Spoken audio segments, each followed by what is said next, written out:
graça e a paz. Amém? A graça e a paz do Senhor. Que este Natal e que essa cidade seja iluminada pela luz de Cristo. Eu queria repetir mais uma vez, que este Natal e que esta cidade seja iluminada pela luz de Cristo. Talvez você que está aqui, óbvio que é fácil eu falar qual é a cidade, Cabrobó, óbvio. Mas para quem está me acompanhando, nem sabe onde fica Cabrobó. Mas um dia haverá de saber que uma luz brilhou tão grande em Cabrobó, que ficou conhecida em outros lugares, em outras nações, porque não foi apenas um brilho de um pisca-pisca, mas foi a luz de Cristo nessa cidade. E eu tenho essa mensagem como um presente de Deus, porque falar desta luz, falar deste Jesus, falar desse Rei, é algo maravilhoso e algo poderoso. É algo que não se compra, mas se ganha no coração. É algo que não é apenas as cidades que estão com luzes, e isso é muito bonito. Eu ainda acredito também que Cabrobó será conhecida como um sertão, o gramado do sertão pernambucano. Vai estar espalhado de tantas luzes e tanto enfeite nesse tempo, que isso é lindo aos nossos olhos. Mas não é essa luz que eu estou falando nessa noite, nem quero falar. É uma luz que brilha, mas uma luz que não se compra, se ganha. É uma luz que não se apaga, mas brilha eternamente dentro de nós. É uma luz que eu não posso chegar no mercado e dizer: eu quero este pisca-pisca porque ele tem uma voltagem e um dia ele irá se apagar, um dia ele irá se queimar. Não, é uma luz que brilha eternamente e que resplandece em outras pessoas que chegam até nós. E essa luz se chama Jesus Cristo de Nazaré. Aquele que diz lá em João 1,46: e pode vir alguma coisa boa de Nazaré? Não veio boa, veio maravilhosa, veio o Filho do Deus vivo, o Rei dos reis e Senhor dos senhores. Aquele, meu irmão, que não nasceu num palácio luxuoso com tanto pisca-pisca, como uma árvore de Natal, não. Nasceu numa manjedoura, numa estrebaria, num lugar onde colocam comida para animais, onde tem desfercos de animais. Esse Jesus nasceu em um lugar simples, humilde, para mostrar que Ele continua o Rei Salvador do meu coração e que não compra, mas eu e você ganha. Que Jesus é esse? Aquele que me encontrou quando nem eu achava que tinha uma luz para brilhar. Aquele que te encontrou para ser luz no Natal desta cidade chamada Cabrobó. E quando a gente fala em luz, quando chega no fim do ano, tem 4 pilares que a gente escuta muito. Eu cresci escutando esses pilares quando chega no final do ano. Mas quais são eles? O primeiro, gratidão. Quando chega em dezembro, como nós somos gratos. Gratos porque um ano passou, gratos porque chegamos a esta data, gratos porque ganhamos algumas coisas. Devemos ser gratos porque perdemos também. Alguns chegam a essa data e dizem: ufa, cheguei em dezembro, obrigado Jesus porque eu cheguei. E isso é gratidão. Quando chega dezembro, parte um sentimento de que todos nós somos gratos, quando na verdade desde janeiro temos que ser agradecidos por tudo. Outro pilar é reflexão. A gente começa a ficar tão reflexivo quando chega dezembro. Com o que eu fiz durante o ano? Eu deveria ter mudado isso, deveria ter mudado aquilo. Aí alguns dizem: o sentimento de Natal entrou no nosso coração. Não, Cristo entrou em nosso coração. E é por isso que nós somos todos os dias reflexivos a mudar e permanecer mudando. Mas nesse mesmo tempo de dezembro, quantas mensagens reflexivas nós escutamos? A outra palavra é renovação. Todos nós escutamos votos: um próspero ano novo. Eu desejo um feliz Natal. Eu quero você na minha vida o ano que vem. Que a nossa amizade permaneça. Ei, assina o contrato, porque se 2025 você estava comigo, 2026 eu quero você novamente. Quantas mensagens a gente escuta desse tipo? E o último pilar é a esperança. Aí essa eu gosto, porque a esperança, ela nunca morre, mas ela permanece viva, porque o Rei dos Reis é uma esperança viva em nossos corações. Aí eu gosto de um texto de Isaías, quando ele profetiza: ora, um filho nos foi dado, e ele ganhará o nome de Maravilhoso, Pai da eternidade, Deus forte, Príncipe da paz. Ei, mas quem é esse Jesus? Quem é essa esperança? Aquele que ainda nem tinha aparecido, mas que toda a sua genealogia, todo o seu caminho era desfrutado de impossíveis. Se você analisar, Abraão está na genealogia de Jesus. Sara tinha um impossível, que era ter um filho. Quando Deus fez a promessa a Abraão que ele seria um pai de uma grande nação, Sara nem poderia ter filho, até ela riu. Como? Eu já com essa idade vou ter um filho? E o Isaac veio, porque era o filho da promessa do Deus do impossível. Aí a gente passa para o Novo Testamento. João Batista era aquele que era a voz do deserto, aquele que estava proclamando: vai vir um homem, vai vir um rei, que eu não sou digno nem de desatar as suas sandálias. Era Jesus.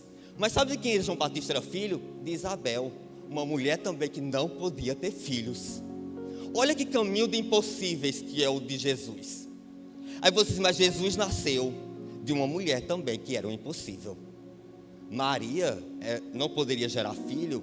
Podia. Mas a Bíblia chega a dizer que Maria não teve relacionamento com homem algum. O Espírito Santo gerou aquele filho. O impossível de Deus escolheu aquela mulher para gerar o Salvador das nossas vidas. Mas o que é impossível para você? Deus ministrava ao meu coração antes de subir aqui: há um amanhecer dele nesta noite, nesse entardecer. Parece contraditório, mas haverá um amanhecer dele no meu e no seu coração nesse início de tarde. Aí eu olho para essa brilhante estrela. Eu poderia ter trazido um pisca-pisca, mas eu gostei do sol. O sol é considerado a estrela do universo, a maior estrela que existe. O sol é responsável por tantas funções vitais, pela minha vida, pela sua vida, por uma vegetação, por uma plantação. O sol faz com que gere dia e noite na terra, porque a terra faz um sistema rotativo. O sol, quando a terra faz seu efeito translativo, girando em torno dela mesma, tem as estações. Eu sei que você vai olhar para o sol e dizer: Cabrobó fica mais perto dele, porque é um calor impossível. Talvez Cabrobó fique bem pertinho dele. Como costumamos dizer, acho que tem um sol para cada um de nós. Imagina um sol deste tamanho para cada um de nós, porque aqui faz um calor muito grande. Mas eu trouxe algumas definições sobre esse sol. Ele é responsável por 99% da massa do sistema solar. Olha como ele é grande. Possui a massa de 333 mil vezes maior que a Terra.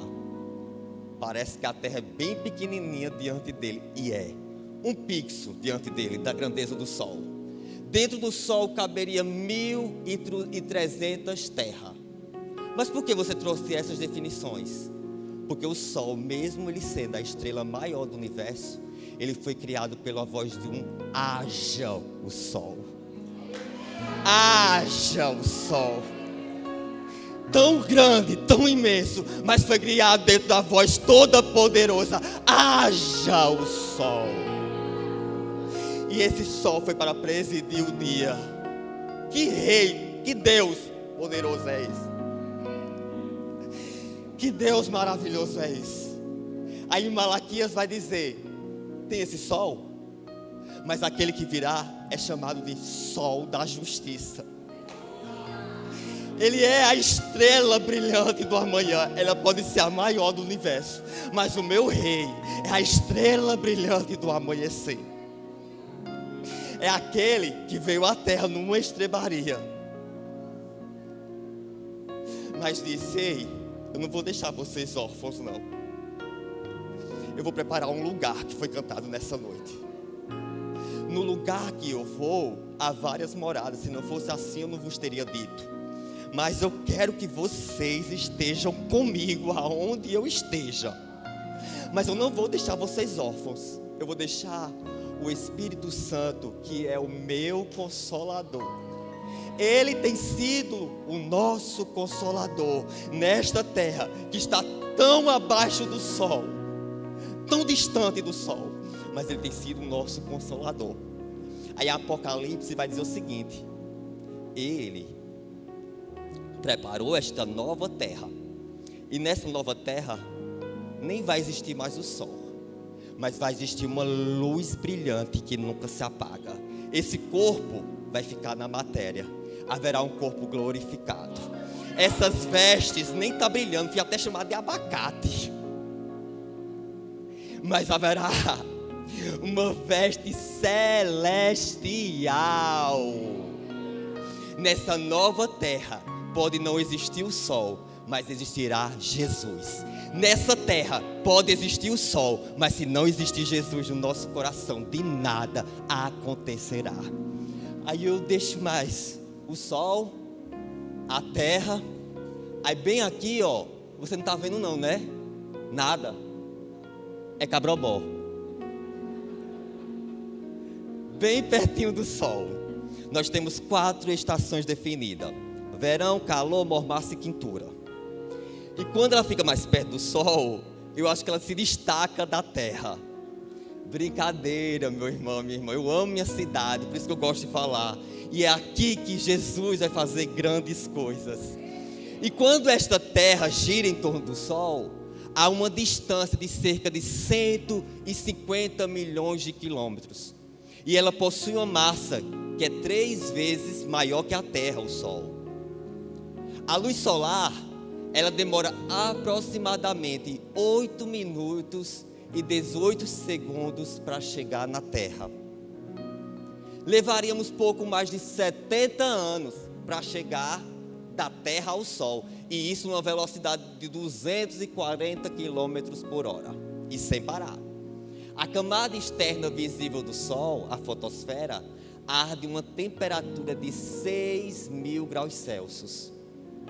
E essa pressão que há entre a terra e o sol, ou o sol entre a terra, é 340 bilhões de vezes ao nível do mar. Ele vai dar uma aula de geografia nessa noite, para mostrar que o Natal vai brilhar nessa cidade. Não, meu irmão, eu vou te explicar o tempo todo que esse sol não é maior do que a luz do mundo, que está em João 8,12. Eu sou a luz do mundo, e aquele que está em mim não anda em trevas, mas permanecerá na minha luz. Eu fiz esse arrudeio todo sobre o sol, para te dizer que ele continua sendo a luz do Natal.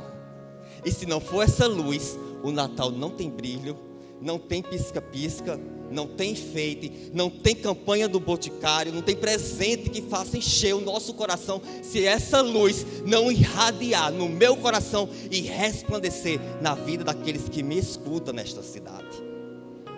Aí parece um texto e uma mensagem tão simples, mas Jesus é simples. Eu gosto dele porque ele é simples. E o texto que nós vamos ler é um texto bastante conhecido, que está em Mateus 5, 14, 16, que diz o seguinte: vocês são a luz desse mundo. Olha, ele não está dizendo o Natal vai brilhar porque os pisca-pisca. Não, ele está dizendo que o Natal vai brilhar porque vocês são a luz desse mundo. E não se pode esconder. Pode ter uma árvore, o pisca-pisca está embutido, mas você jamais se esconderá, porque a luz de Cristo brilha e irradia aonde você chega e onde você entra. E uma cidade pode ser construída no monte. Tem como se esconder uma cidade no monte? Não, você automaticamente olha e diz: olha aquela cidade. Aí Jesus continua: e também ninguém acende uma candeia ou uma lamparina e a coloca debaixo de uma vasilha. Pelo contrário, coloca no lugar apropriado. Assim ilumina todos os que estão na casa. Assim brilhe a luz de vocês diante dos homens, para que vejam as suas boas obras e glorifiquem ao Pai de vocês porque está nos céus. Sabe por que Jesus diz esse texto? Porque lá em João 8,12 diz que ele era a luz do mundo. E se nós estamos perto dessa luz do mundo, subtendo que você também é a luz do mundo. Sabe por que Jesus estava dizendo naquele texto? Porque na Galileia as casas eram simples. As casas podiam ser feitas de barro, podiam ser feitas com pedras, com argila. E existia, para clarear, não existia energia elétrica, existia o que nós chamamos de lamparina. Olha como Jesus faz, ele usa aquilo que é normal no nosso meio para mostrar ensinamentos grandiosos. E eu imagino que quando ele estava falando sobre isso, ele não estava em um lugar baixo, ele estava no monte. E quando o texto diz lá em João 5, diz que havia o monte e o sermão das bem-aventuranças.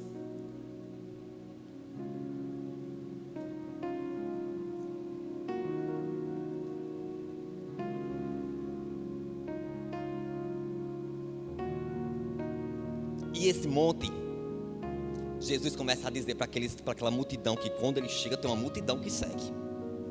Ei, bem-aventurado são os limpos de coração, porque eles herdarão os céus.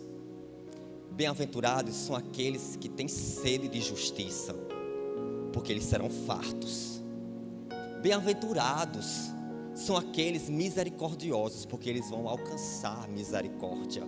Jesus está dizendo tudo isso para aquela multidão. Aí nesse texto, bem antes um pouquinho, ele diz assim: e esse sal dá sabor. Mas não é sobre o sal que eu quero falar, é sobre a luz. Aí vamos imaginar que nesse monte, Jesus estava lá, em meio que um anfiteatro, porque havia cidades circunvizinhas. Havia uma Cafarnaum perto, havia uma outra cidade perto, uma que tinha grandes impérios romanos. A Cafarnaum que tinha do lado era fonte de pesca. Aquele povo era simples. Mas Jesus, olhando para o mar da Galileia, olha para aquela multidão e diz o seguinte: ei, vocês estão olhando ali embaixo? Olha como estão acesas aquelas casas. E as luminárias não se apagam na noite. Eram as lamparinas, eram as candeias, era aquilo que era colocado para iluminar a casa. Aí aquele povo deve ter olhado um para o outro e dizendo: e o que ele quer dizer? É que você, aonde chegar, você tem que ser luz de Cristo onde você chegar. Sabe onde ele está querendo dizer? É que onde o meu caminhar for, eu tenho que ser luz de Cristo. Aonde eu der um passo, tem que ser luz de Cristo. Aí Deus me fazia lembrar de um exato momento quando aconteceu na minha vida. Eu estava para terminar a conclusão do meu curso. E meu irmão, como eu tive trabalho com um professor, se ele vai me assistir um dia, eu amo muito ele. Eu tive muito trabalho com ele. Tudo que eu fazia não era suficiente. Tudo que eu fazia precisava de mais de alguma coisa. Tudo que eu fizesse não dava certo. Se eu apresentasse um trabalho, ele olhava para a minha cara, eu estudando para o trabalho, ele olhava para mim e dizia: só tirou essa nota porque apresentou com outra pessoa e a outra pessoa fez por você. Oxi. E ele sabe que eu não fiz. Se eu fiz o trabalho, como ele sabia se eu fiz? Chegou um momento que eu fui apresentar a ele apenas o relatório do meu trabalho. Ele chegou, olhou todo o trabalho. E o que isso tem a ver com luz do mundo, você vai entender agora. Ele chegou na conclusão, tem uma lauda, uma folha toda copiada, toda digitada. Ele riscou a folha e colocou em letras garrafais: eu quero no mínimo 3 páginas. Aí eu olhei para ele e disse: o senhor leu o que estava nessa lauda? Li. Mas eu quero 3 páginas. Eu disse: mas o que eu vou falar em 3 páginas, se tudo que eu disse está nessa folha? Não sei o que você vai falar, mas eu quero as 3 páginas. E eu gosto de responder, mas nessa hora eu não fui nem respondão. Eu saí todo desconfiado. Encontrei os meus amigos. Um que gostava muito de dar comigo. Quando ele abre a conclusão dele, 2 parágrafos, com nome ótimo. Eu disse: não, eu tenho que ler. Me desculpa, mas eu vou ler. Porque o meu está uma folha toda e eu tenho que fazer mais 3 páginas. O seu está 2 parágrafos e está ótimo. Leia o meu que eu leio o seu. Ele leu e disse: Bruno, o seu está bom. Eu disse: o teu também está. Não justifica. Ele disse: vamos lá reclamar? Eu disse: vai. E se ele mandar tu escrever 3 páginas? Ele tem nada não, porque eu odeio injustiça. Eu vou com você e a gente fala com ele, e nem que ele me faça. Eu disse: não, fique, deixe, não entre nessa guerra não. Porque se ele me puder colocar, eu vou escrever as 3 páginas. O tempo passou, 5 cadeiras paguei com aquele homem. Quando chegou no dia de apresentar o trabalho, a gente tem o direito de escolher uma pessoa. Eu ia escolher ele? Jamais na terra. Escolhi a pessoa que eu queria, minha orientadora, e o professor que era o responsável pela instituição. O que eu escolhi adoeceu. Eu: não, Jesus, adoeceu? E quem vai substituir? O justo, que disse que eu tenho que fazer 3 páginas. Meu irmão, como aquilo me entristeceu. Corri tanto e o homem vai estar na minha banca. Ele vai me refazer o trabalho todo que eu tinha feito.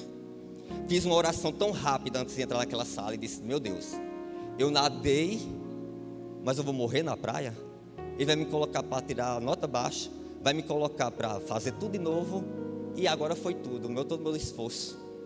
Mas uma voz tão mansa e suave dizia: aonde você colocar a planta dos seus pés, abençoado será. Fui, apresentei, me dei retirar da sala, voltei. Ele pediu a voz para falar. Calmo, disse: que vier, foi. Levantou-se, chegou até mim e disse: eu posso lhe abraçar?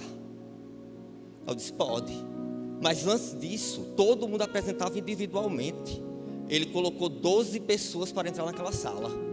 Eu disse: por que o senhor colocou 12 pessoas? Ele disse: não, porque eu quero que eles assistam o seu trabalho. Eu disse: tá bom, posso lhe abraçar? Pode. Todo esse tempo, tinha algo em você que me incomodava. Tinha algo em você que eu não sei lhe dizer o que é, mas hoje resplandece. E meu trabalho não era falando sobre Jesus. Meu trabalho era falando sobre preconceito racial. Sabe o que eu quero te dizer? É que o Pai, Ele, o dono da luz, Ele faz com que você brilhe em lugares que talvez sejam impropriáveis. Aquele homem começou a chorar. Aquela sala começou a chorar. Eu disse: pronto, agora o que é isso, meu Deus, que eu não estou entendendo mais nada. Vieram ao meu encontro, me abraçaram: meu irmão, minha irmã, você nem tem noção do que é aquilo. Mas ele dizia: há uma luz que eu não sei explicar de onde vem. E eu disse: eu sei, é a luz de Cristo que nunca deixa ela se apagar. Aonde quer que eu esteja, aonde quer que você esteja, a luz dele brilhará em você. E ninguém jamais apagará. Aí o primeiro ponto: mas o que luz é essa? É uma luz que você carrega, mas não é sua. É a luz de Cristo. Olha o texto: vocês são a luz do mundo. E se você carrega uma luz que não é sua, você não comprou, você ganhou.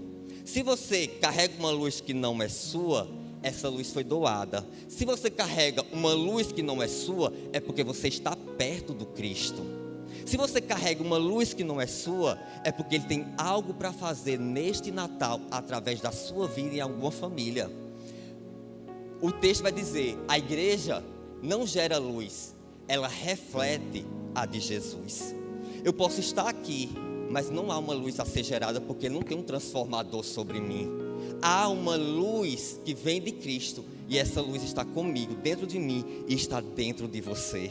Esta luz sim é que brilha. C.S. Lewis vai dizer: a lua não tem luz própria, ela só reflete o sol. Assim é todo cristão que caminha com Cristo. Você viu que no exemplo lá eu não coloquei a lua, porque a lua não tem uma luz própria. A lua precisa do sol. Assim somos nós. Somos seres iluminados. Precisamos de uma luz maior, que é a luz dele, para irradiar e refletir sobre a vida das pessoas. O brilho que transforma as cidades não é um fruto de talentos, nem estratégias ou personalidades fortes. É o resultado de homens e mulheres que entenderam que a luz não é deles, é Cristo em nós. Que eu posso ter o talento que for, eu posso ter a personalidade que for, mas mesmo assim eu não posso gerar luz, porque a luz só quem pode nos fornecer é o próprio Cristo.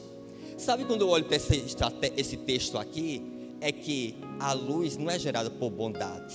Eu posso ser até uma pessoa boa, mas se eu não estiver perto de Cristo, não terei luz. Eu posso até pagar as contas certinhas, mas se eu não estiver perto de Cristo, eu não tenho luz. Eu posso fazer tantas coisas boas estrategicamente, mas se eu não estiver perto desta luz, eu não posso doar e nem refletir a luz daquilo que eu estou longe. Aí muitos perguntam, mas a minha lâmpada é tão pequenininha, tão fraca, é até aquela incandescente, desse tamaninho.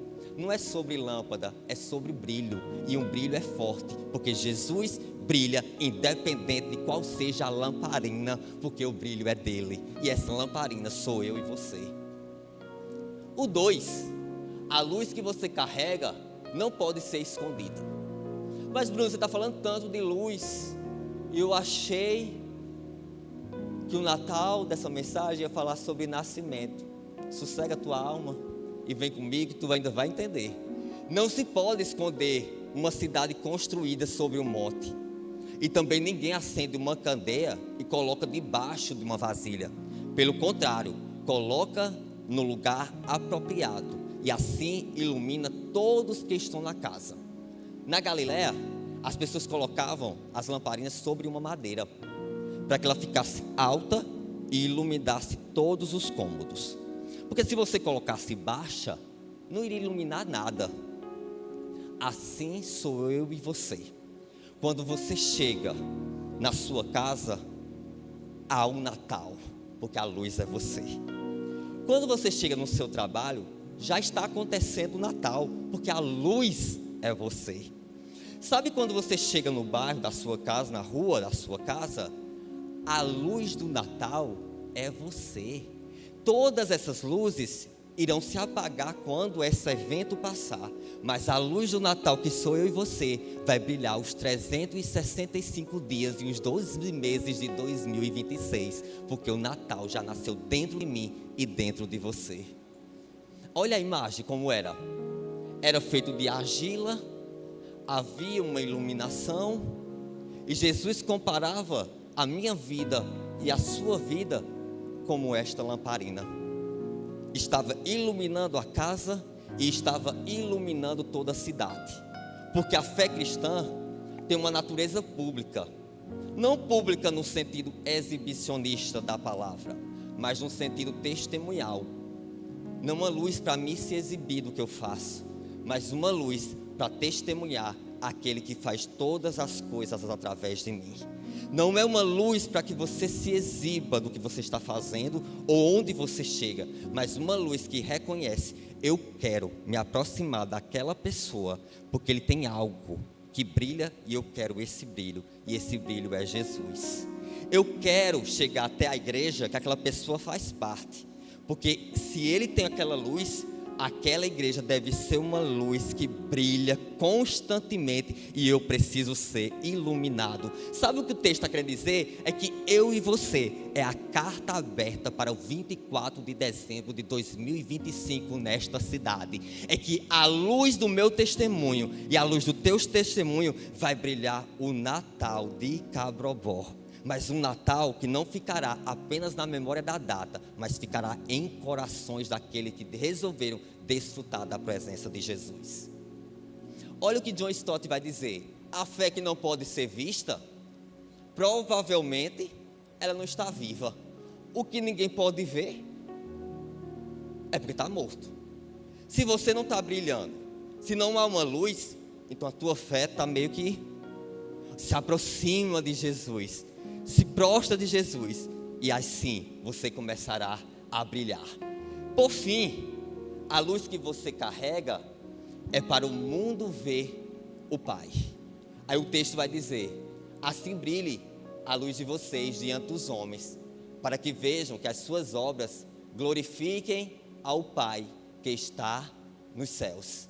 A luz que tanto eu falei que é Jesus e que está dentro de mim, não é para glorificar o seu nome, mas glorificar o nome de Jesus. O textinho que eu trouxe vai dizer assim: a vida iluminada não é construída para os aplausos humanos, mas para despertar a adoração de quem vê. A vida iluminada não é construída para que as pessoas aplaudam o que nós estamos fazendo, mas para despertar a adoração de quem vê. E Charles Spurgeon vai dizer: viva de modo que até os que não creem sinta o perfume de Cristo passando por você. E antes de eu falar os 2 últimos slides, eu queria que você se colocasse de pé.